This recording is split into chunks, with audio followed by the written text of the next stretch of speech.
excited for another conference week. Got another game on the road against Colorado State. Their first Mountain West game. Coming off an exciting, tough win.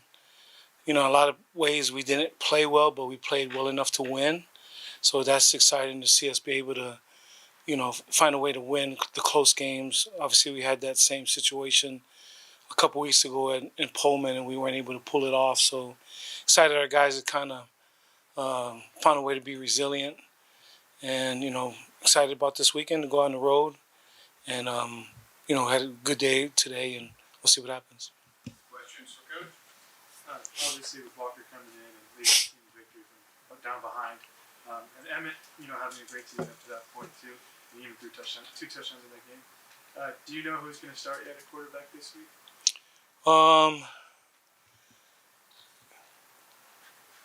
I do, but I don't want to say. You know what I mean? It's, Coach Stutz has done a great job with them. I think we know. I'll let him. Did you guys ask him? Did you guys meet with him yet? Yeah. So, if he wants to tell you guys, that's fine. But in coaching, we always play these games.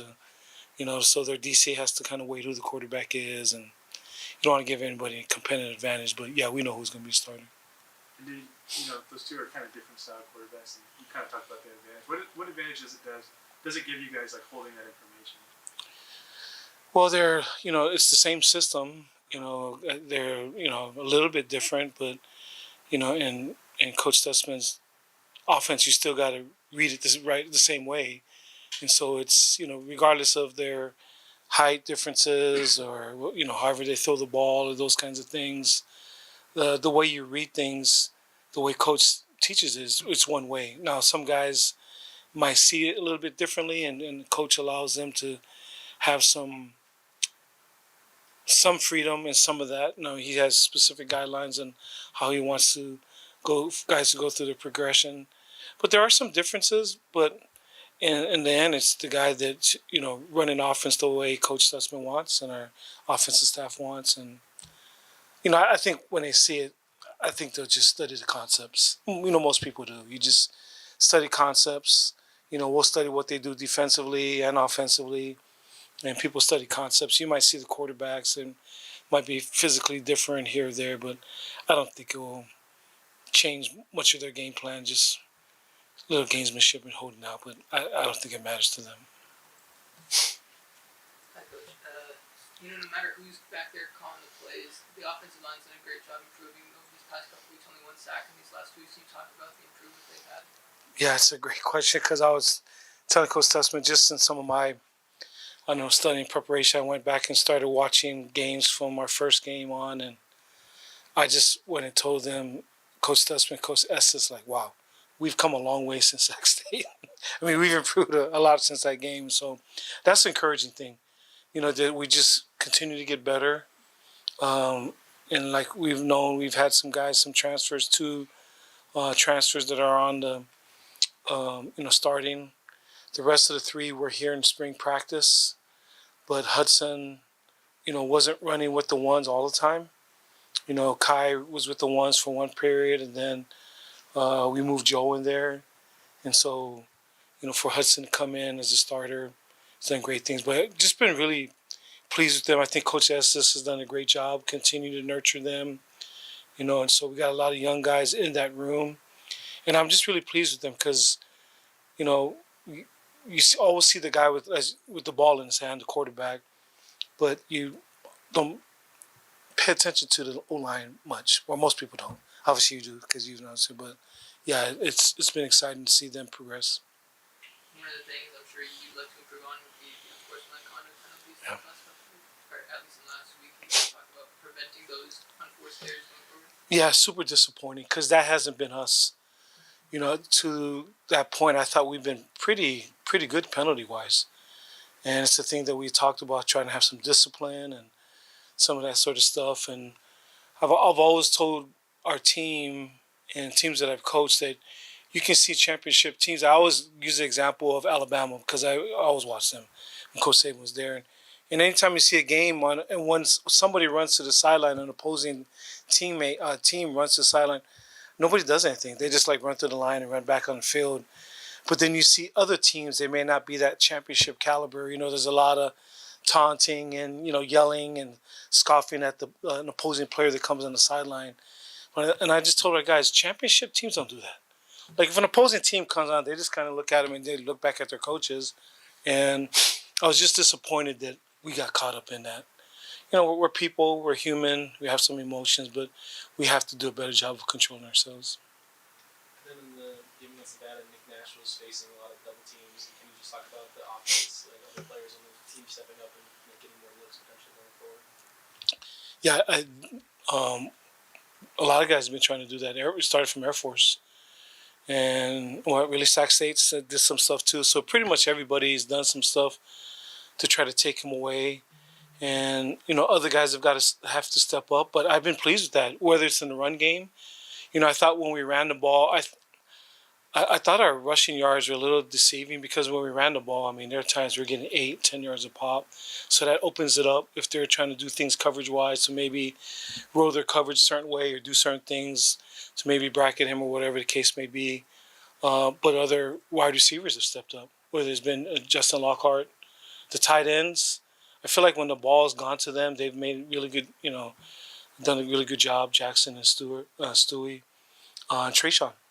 Has done another guy on the other side that's made some big plays, and obviously with Seabass coming in, Sebastian coming in last week and doing that. So this offense is predicated on getting people open, and it's based on how you're covering. And so if people are going to do certain things, there are going to be other people open. But, Coach Stutz has been doing this a long time. He's pretty creative. He still knows how to find ways to get Nick the ball. And so we'll continue to do what we're doing. But, Nick will definitely be a guy we'll still try to get the ball to. And then on the defensive side of the ball, you guys had to, like you said, you guys had to face like 2 DB quarterbacks the past 2 weeks. So what have you seen from the defense? What have you learned from kind of like dealing with them and also just dealing with the run game? Yeah, we've tried to go back to the basics this week. Do a better job of tackling, wrapping up. Thought last week a lot of just shoulder tackling. Getting our head up, bringing our feet, wrapping up. Also doing a better job in our gaps, and canceling our gaps. Leveraging the football. Containing the ball if it's spills or if it goes to your forward person or your overhang guy, just being able to be more patient on things. So it's more going back to fundamentals. Schematically, we're fine. It's not like you look at that scheme, it's not going to work. What Coach Odom's called. He's been at DC many years and done a great job. We went more back to details, just trying to cover the details, the specifics, from D-line to linebackers, safeties, outside linebackers to everybody. That was the emphasis. Coach Torrey Horton, wide receiver for Colorado State, one of the household names in this conference, and he's a guy that's a veteran in this league. What kind of challenges does he present for your defense this weekend? Well, it's like you said. Our conference, one of the best wide receivers in our league. We're going to have to do our best to try to cover him and do the best we can. The hard part about it sometimes are, they're running the ball a lot this year, which is, which was a little different, for, Coach Norvell and, their offensive coordinator, kind of their background. But obviously, Coach has been around the game a long time, so, it's like he doesn't have to stick to air raid stuff. But it's been impressive. Last week against Oregon State, both teams are just mashing each other with football. And so you got that component. But like you said, they got one of the best receivers in the league, so that presents a lot of issues. When Walker was up here on Saturday night, he talked about always being ready, and everybody always being ready. And just from an intensity standpoint or a competitive level standpoint, and they're not, let's say people aren't running with the ones and twos, how do they, for a layman, how does it feel everybody else stay ready? And so what we've been able to do is you at least get the, 2 deep gets reps, the 2 deep. And, Coach Stutz has actually been able to give Walker some reps with the ones during the course of the week. The majority of the reps have always gone to Emmett, but Walker gets his reps with the ones during indie period, during 7-on-7 Skelly period. Walker gets some reps with the ones, so he gets to throw with the top wide receivers, and so you get that timing part of it. But I said this last week. I go to a lot of different. I go to all of our position meetings and kind of spread out there. But I go to the quarterbacks meetings a lot, and Walker knows what we're doing. In the meetings when Coach Stutz is coaching and asking questions, both he and Emmett can spit out the answers. Also Xavier, who's in there too. All of those guys know what's going on. So I was just impressed how he responded with such minimal preparation time. It's not like, hey, you're going in a couple plays, start warming up. It's like, get in there, and had his helmet, and he ran in there. And so, and the situation, like I said, was, as we all know, it was a tough situation, and he played lights out, And so, super proud of the young man. He's a great, great kid. Love coaching him, love being around him. And so happy for him being put in a tough situation, and he responded. But during the course of the week, he's getting reps. But I think really it's a testament. I talked about Coach Stutz doing a great job of getting all those guys ready. But it's a great testament to him, to having his mind right. When you come recognizing that, Emmett's playing, but you could go in at any time, and you always say that. But, sometimes it happens, sometimes it doesn't. And so for it to actually happen and he was ready, well, hats off to that young man. With kind of wear and tear on not just the Spartans, but every team, with Coach José State and strength and conditioning, how is that? Obviously it's important, but how is that maybe alter practices or situations like that where you have to keep sustaining all that this season? So the bye week was a big part of that. So the last 2 weeks prior to that game, we try to be super smart. Coming back from Pullman, getting back here at 4:30, had a plan laid out of what we were going to do. And you have to kind of balance it, because you got to continue to stay sharp. You got to continue to hone your skills. You can't sit around for 2 weeks, but you also can't beat you guys up. And so, we felt like we had a good plan, trying to get our guys some rest during that time, but also continue to get better in the bye week. And then we came back last week and had a full normal week. And then this week we'll have a normal week too. But yesterday, our Mondays are off. We just basically all film work and then lift weights with Coach Tafisi and, do some conditioning. Sundays, they're completely off. It's our day off that we have. And so all that is required is treatment. Guys that are injured need to come in and see Kyle, our trainer. But I think our staff has done a great job from Coach Niu and our staff.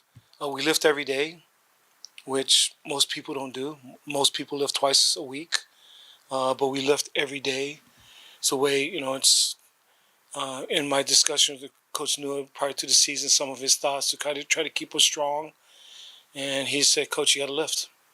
You got to lift, and which, I've been other places where my strength coaches, maybe their philosophy is a little bit different.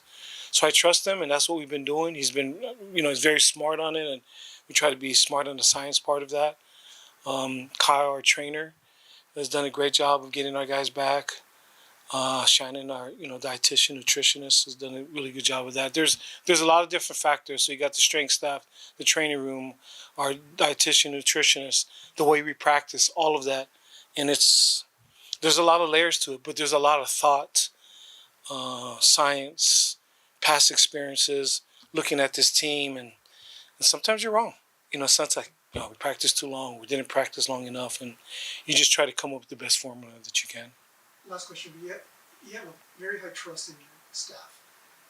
Is there a point where you have your gut feeling you might overrule or conditions like that? Most definitely. There's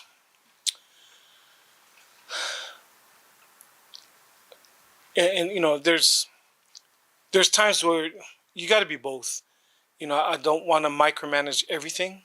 Allow guys, you hire great people that you trust what they do, you know exactly what they do, you see what their philosophy is in all phases, offense, defense, special teams, training room, strength staff, all of that stuff. And maybe you give some of your guidelines. here's some things that you're looking for. I want to be tough. I want to be strong. I want to be able to do all these things. I want to be flexible. Then they kind of tailor it. Then you let them run. I kind of feel like I don't want to handcuff anybody. I want to be able to let their creative juices flow. Um, Coach Odom's been a defensive coordinator for a long time. I'm not going to tell him what to do. There might be some things I see. Say, hey, here's some thoughts. But I trust him and his staff. And same thing with Coach Stutz. I mean, just, I'm probably, if I was to say meeting-wise, I'm probably in the offensive to defensive meeting, maybe 63, 65 to 35 more offense to defense. I'm in both sides, but probably spend more time on the offensive side of the ball. But I don't micromanage Coach Stutzman. I allow him to kind of do things so he can run free with his ideas. But if there's something that maybe philosophically I don't like, I'll definitely tell them. I'm not afraid to make decisions. I'm not afraid, to lead. And I'll step in when it needs to. But I don't feel like you need to step into everything, So I just kind of balance that. But there's some stuff I was just like, why are we doing that drill? I don't like that drill. You know what I mean? Or have them explain why we're doing that. We're doing this because of this. Okay, I'm cool. And there have been a lot of times, like we're getting ready to go our staff meeting right now, and pretty much that's where I do all my coaching. I'll be in there with our entire staff, and we're all being there. And some guys don't do that a lot. Sometimes there's big staff meetings that are really quick. They're more agenda-based, real quick things, do this, and then they're out. Ours might be a little bit longer because that's where I want to make sure I get my message across to the coaches, the staff. Here are my thoughts. Here are the way I want to do things. Then after I give them that, then I let them run with it.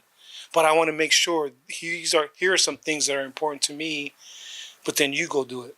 You know what I mean? So if with these guidelines that I give them and let them do their deal, I mean, they're experts in what they do. I mean, there's only 130 of these Division I jobs. So if you're a position coach or strength coach at a major university, you're elite at what you do. And so I let them do what they're good at. You saw Michael Dansby get hurt in the game. What's his status going into this week? Yeah, so he's in concussion protocol, but so we just whatever the protocol is, obviously we're out of that. More than anything, we just kind of ask our trainer, okay, where is he at in that whole protocol process? But he looks good. I think he's trending towards being able to be back. But like I said, it's all based on concussion protocol timeline. And then Cobbs didn't play. Jordan Cobbs? Yes, he practiced today. Okay. So it was encouraging to see him back. He was limited last week.